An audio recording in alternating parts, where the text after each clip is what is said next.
السلام عليكم soo dhawow walaal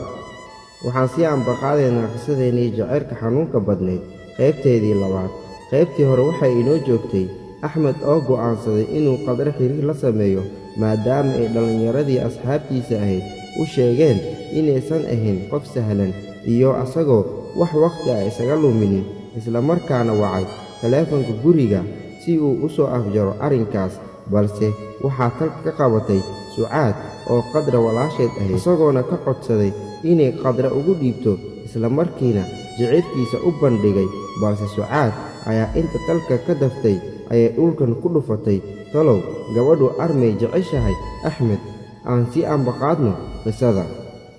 qadra oo la yaaban sida taleefanka dhulka loogu garaacay ayaa walaasheed weyddiisay sababta ay sidaas u samaysay waxaana si kooban loogu jawaabay inuu axmed ciyaar suuq yahay sidaa awgeedna aysan habboonayn in la sii hadasho sidaas ayaana loogu dhaqaajiyey dabcan sucaadii axmed waxay ahaayeen dad aad isugu dhow marka laga soo tago isu dhowaanshaha xagga familka waxay ahaayeen saaxiibo isku dheer balse aan wax xiriir ah khaas ah ka dhaxaynin laakiin sucaad si hoose ayay axmed u jeclayd walow uusan u ogayn taa ayaana sababtay in ay taleefanka ka tuurto walaasheed ayadoo u adkaysan weysay wax halkaas ka socda dhanka kale qadra cabbaar kadib ayay dib u wacday axmed iyadoo u sheegtay inay aqbashay codsigii isla markaana ay diyaar u tahay inay xiriir la wadaagaan taasoo axmed filimwaa ku noqotay maadaama loo sheegay in gabadhu ay tahay qof aad u adag iyo sida fudud ee u aqbashay xiriirkiisa weliba saacado kooban gudahooda waxaa bataa ugu sii darnaa asagoon wax jacayl ah u qabin waqti xaadirkaasi iyada maadaama ay dantiisa keliya ahayd inuu ka dhex muuqdo asxaabtiisa oo uu gacanta ku dhigo gabadhii ay ka qayliyeen laakiin maadaama la aqbalay codsigiisa wuxuu asna go'aansaday inuu xiriirka dhankiisa ka sii wado dabcan arrinka sida uu u socdo waa mid lala yaabo waayo dhalintii axmed asxaabtiisa ahayd ma ahayn kuwo uu qadra damac kaga jiray qadrana si fudud oo bilaa shuruud ah ayay ku aqbashay weliba wakhti kooban in aysan weligeedba la hadlin taana ma aha wax aqligal ah marka loo eego dhanka dumarka oo uu imtixaankooda aad u adag yahay malaha wuxuu waa shirqool ka dhan ah axmed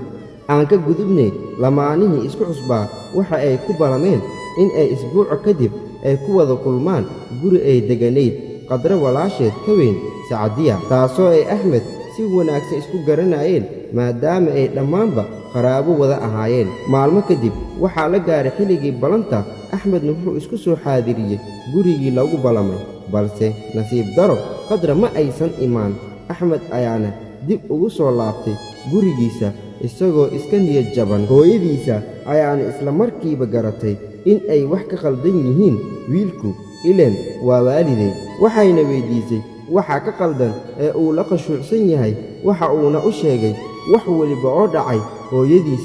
hooyadiisa qadra waxay u ahayd habaryaan ayaana si aad ah ugu xumaatay qalbijabka soo gaaray wiilkeeda iyadoo ka codsatay bal inuu waco waa intaasoo ay sabab macquul ah la timaadaaye axmed ayaana wacay qadra isagoo weyddiiyey sababtay u soo xaadirin goobtii ballanta waxa ayna u sheegtay in aysan ilaabin balse ay ku soo habsaantay martiqaad ay u fidiyeen asxaabteeda sidaa awgeedna uu kaga raalli noqdo isbuuc xigana ay kulmi doonaan sidaa ayayna mar kale isku afgarteen inta aan la gaarin xilligii ballanta ayaa waxa ay sacdiya u sheegtay walaasheed qadra inuu axmed yahay qof aan ku habboonayn iyada isla markaana uu gabadho badan xiriir la leeyahay uuna yahay qof aad isula weyn isla markaana ay ka feejignaato mar weliba qadra aad ayay ugu carruurtay arrinkaa lagu sheegay axmed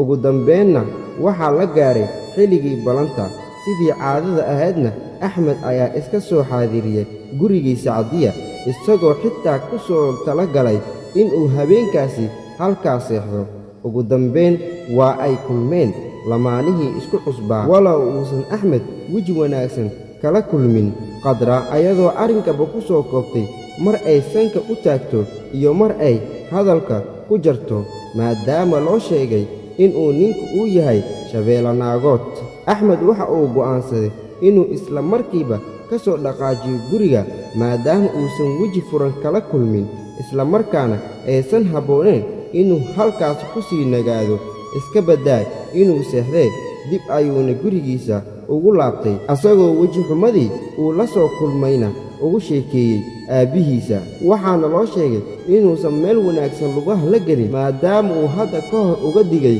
lahaasaawidda iyo guurka qaraabada, laakiin uu xor u yahay go'aankiisa sidoo doonana u maarayn karo mustaqbalkiisa, balse uu mar weliba taxadarkiisa qabo. Axmed ileen waa nin qalbigiisa lagu beermay oo xal doonayee wuxuu mar kale u tagay hooyadiisa uguna sheekeeyey wixii uu kala kulmay gabadhii qadra ahayd. Maamada aad ayay uga carruurtay in wiilkeeda sidaa loola dhaqmo, balse waxay ballan kaga qaaday inay ku caawin doonto sidii ay gacanta ugu soo gelin lahayd gabadhan ay habaryarta u tahay ee qadra ah. Gabarh kale oo ay eeddo u tahay oo lagu magacaabo Shukri ayayna u adeegsatay oo waxay kula ballantay in ay qadra horteeda isaga dhigto sida qof Axmed xiriir la leh oo ay dareen been ahna la wadaagto si loogu masiirsiiyo qadra. Gabadhii Shukri ahayd ayaa maalin waxa ay jaanis ku heshay Axmed iyo qadra oo meel wada jooga, balse aan u muuqan kuwo isku wanaagsan. Halkaa ayayna hoosheedii ugu sii guda gashay ayadoo si aad ah Axmed dhankiisa ugu dhowaatay, iskana dhigtay sidii inay wax kala dhexeeyaan. Arrinkaasoo ay qadra si aad ah ugu carruurtay. Talow maxay kaga falcelin doontaa arrinkaas qadra? Marka loo eego sida ay u socdaanna ma la dhihi karaa shirqool ka dhan ah lamaanaha ayaa jiro. La soco qaybta 3.